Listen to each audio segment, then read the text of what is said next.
Not far from Sendai is the scenic coastal area of Matsushima. It's a sheltered bay with 260 tiny islands, which in Japanese are called shima.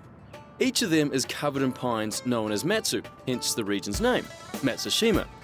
It's one of Japan's 3 most celebrated scenic sites, loved for its gorgeous coastal views of peaceful islands.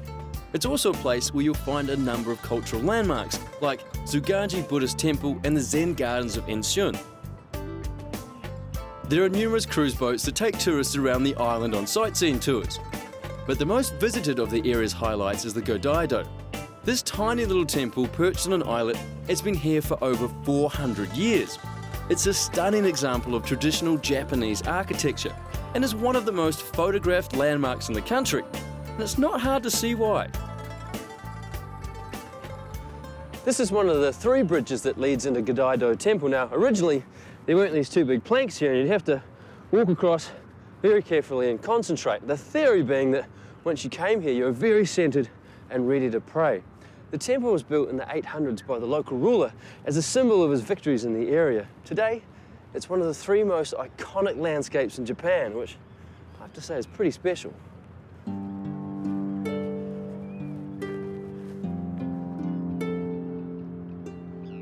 The original building was replaced by this one in 1604. It's an incredibly beautiful hall, ornately decorated by small carvings of the 12 animals of the zodiac. The entire building is constructed of timber with a minimalist garden and stone statues surrounding it. It's a peaceful sight with a calming mood, enhanced by the sounds of the ocean and wind in the trees. Inside are 5 statues that tell a Buddhist story, because this is a Buddhist temple, and unfortunately you can't see them at the moment because they only open the temple up every 33 years, and the last time they did that was in 2006. So as beautiful as this place is, it's quite cold. I don't really want to wait around for 27 years, so I'm going to make an offering, I'm going to ring the bell and go and find myself a really nice hot chocolate.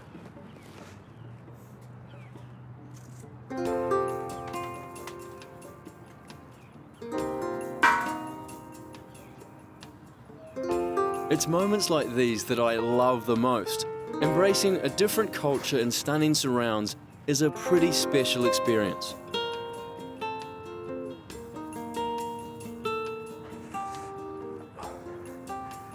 A journey like mine through Japan wouldn't be complete without a visit to a tea house, and I have to say I found myself one in a very pretty location.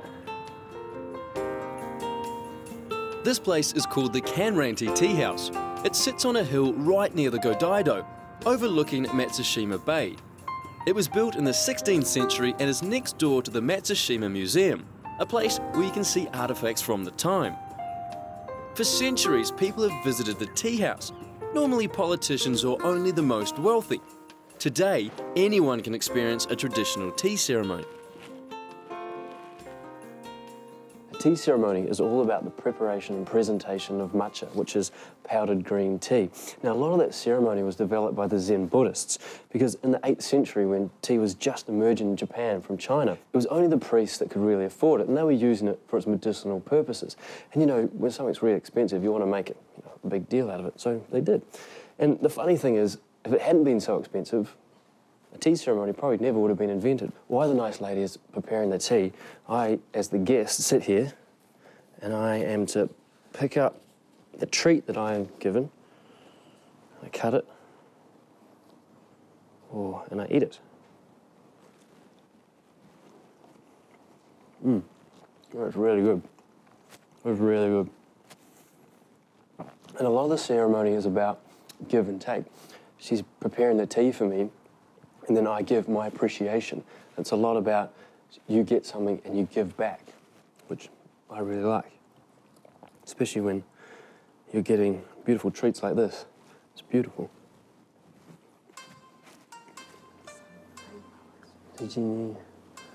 Go.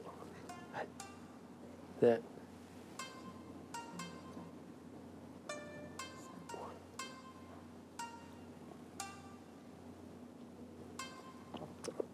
So what you do when you serve the tea, you take it and you turn it 1, 2, 3 times, and then you look, and there's usually a face on a cup, and that points out, and you sip 3 times.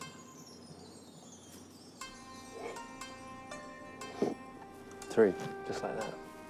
And now I turn it back the other way, 2, 3, and put it back down.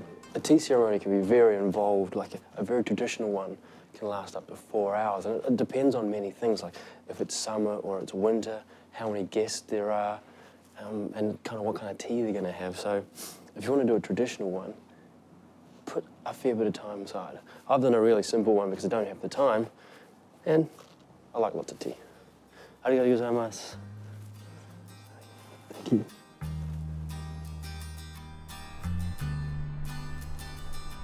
Japan has long had to face the destructive powers of earthquakes and tsunamis. It's a country where these sort of incidents are part of everyday life. But the addition of a nuclear disaster was something that no one had expected. The results of this triple catastrophe were devastating, not only in the immediate hours and days around it, but they will be for years to come. For outsiders looking in, there is still an element of fear. Naturally, we're concerned with our own health and safety, but the reality is that this part of Japan is open for business. Yes, there are small parts of the region around Fukushima that are inaccessible, and the damage of the tsunami is evident in the outskirts of Sendai, but that doesn't mean you still can't have an amazing time here.